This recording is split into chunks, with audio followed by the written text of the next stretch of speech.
Joanna of Flanders was Duchess of Brittany by her marriage to John of Montfort. Much of her life was taken up in defense of the rights of her husband and, later, son to the dukedom, which was challenged by the House of Blois during the War of the Breton Succession. Known for her fiery personality, Joanna led the Montfortist cause after her husband had been captured, and began the fight back, showing considerable skill as a military leader. Shortly after taking refuge in England, she was confined to Tickhill Castle by order of King Edward III. Joanna was highly praised by the chronicler Jean Froissart for her courage and energy. Because of her feats of leadership, David Hume described her as the most extraordinary woman of the age. Life. Joanna was the daughter of Louis I, Count of Nevers, and Joan, Countess of Rethel, and the sister of Louis I, Count of Flanders.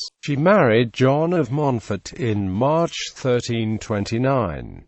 John of Montfort claimed the title of Duke of Brittany, although his claim was contested by Joan of Penthièvre and her husband, Charles of Blois. Joanna and John had two children: John IV, Duke of Brittany, Joan of Brittany, Baroness of Drayton, born at the onset of the War of the Breton Succession, married before the 21st of October 1385 to Ralph Basset, 4th Baron Basset de Drayton.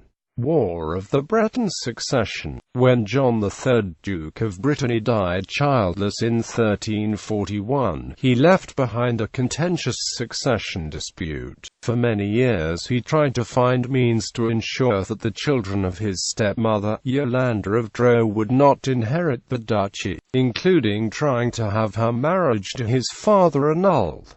At this time he declared his heir to be his niece Joan of Penthièvre. However, he reconciled with his half-brother, John of Montfort, shortly before his death, and indicated that he was to be the successor. Thus, upon the death of Duke John III, there were two rival claimants for Brittany: the House of Montfort, led by John of Montfort and his wife Joanna, and the House of Blois, led by Charles of Blois and his wife Joan of Penthièvre. John of Montfort went to Paris to be heard by King Philip VI of France. Philip was an uncle of Charles, and he imprisoned John, despite having given him a promise of safe conduct. Philip and the French courts then declared Joan and Charles to be the true heirs to the duchy. Joanna then announced her infant son as the leader of the Montfortist faction. She mustered an army and captured Redon. Further, she went to Hennebont to prepare it for a siege.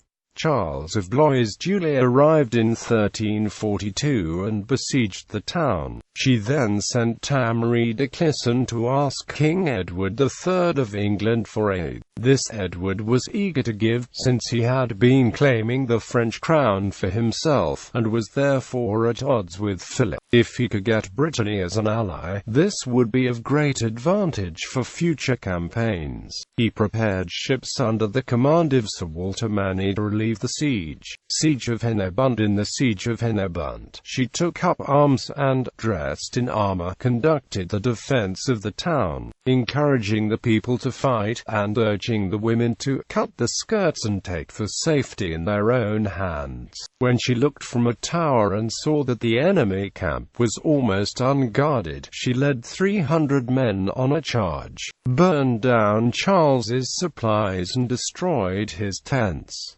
After this she became known as Jeanne la Flamme. When the Blois faction realized what was happening, they cut off her retreat to the town, but she and her knights rode to Brest, drawing a portion of the Blois force with them. Having secured Brest, she gathered together extra supporters and secretly returned to Hennebont, evading the Blois forces and re-entering the town with her reinforcements. Charles of Blois tried to starve the people in Hennebont. During a long meeting, the Bishop of Lyon tried to persuade Joanna to surrender, but from the window she saw Walter Manny's fleet from England sailing up. Hennebont was strengthened with the English forces and held out. Charles was forced to retreat, but tried to isolate Joanna by taking other towns in Brittany. On his return he again failed to capture Hennebont. Fight back. Joanna sailed to England to seek further reinforcements from King Edward, which he provided, but the English fleet was intercepted on its way to Brittany by Charles of Blois' ally, Louis of Spain. In a hard-fought battle, the sailors and knights grappled in hand-to-hand combat as Louis' men attempted to board Joanna's ship. According to Froissart, Joanna fought in person, with the heart of a lion, and in her hand she wielded a sharp glaive, wherewith she fought fiercely. Eventually the English forces beat off Louis' ships and made harbour near Vannes. Her forces then captured Vannes, besieged Rennes and sought to break the siege of Hennebont. For this point Joanna played little direct part in the fighting, as her faction was now being led by English warlords, with neither side able to achieve a decisive victory. By the Truce of Malestroit in 1343, her husband John was released and hostilities ceased for a period.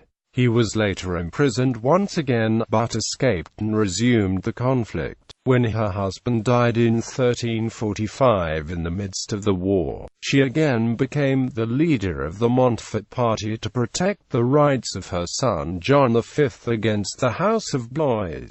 In 1347, English forces acting on her behalf captured Charles of Blois in battle. Confinement. By this time Joanna and her son were living in England. After being initially welcomed with honour, she was later confined by order of King Edward III and spent the rest of her life in confinement at Tickhill Castle and elsewhere. King Edward III entrusted her to the care of Sir William Frank until 1346, Thomas Haucaston, John Dulles and finally to his widow Isabella and Godfrey Folgeham. Arthur de la Borderie attributed her confinement to mental illness, but more recent research finds no evidence she was insane. It is unlikely that Warmer de Giston, assisted by his yeomen, would have risked gravely compromising himself by taking her out of the castle in 1347 and attempting to flee with her if she were mentally ill. Edward III probably imprisoned her in order to increase his own power in Brittany. She lived long enough to see the final victory of her son John IV, Duke of Brittany, over the House of Blois in 1364, but she never returned to the duchy. The last mention made of the Duchess and her guardian is the 14th of February 1374. It seems she died that year. Legacy. Joanna was later known as a prototype of the martial woman in Brittany, and a possible influence on Joan of Arc of France. Jean Froissart said she had the courage of a man and the heart of a lion. David Hume described her as the most extraordinary woman of the age. Victorian feminists also cited her as a role model. Harriet Taylor Mill mentions her as one of the heroic chatelaines of the Middle Ages in her essay, The Enfranchisement of Women. Amelia Bloomer also cites her as one of the heroic women of the era. Pierce Butler said that she is known to us through the enthusiastic record of Froissart as an Amazon, but hardly known at all as a woman. He concluded, in those qualities admired by chivalry she was unquestionably an extraordinary woman, courageous and personally valiant, with a head to plan daring exploits and a heart to conduct her through the thick of the danger, impulsive and generous, a free-handed ruler and an admirer of those deeds of chivalrous daring in others which she was so willing to share in herself.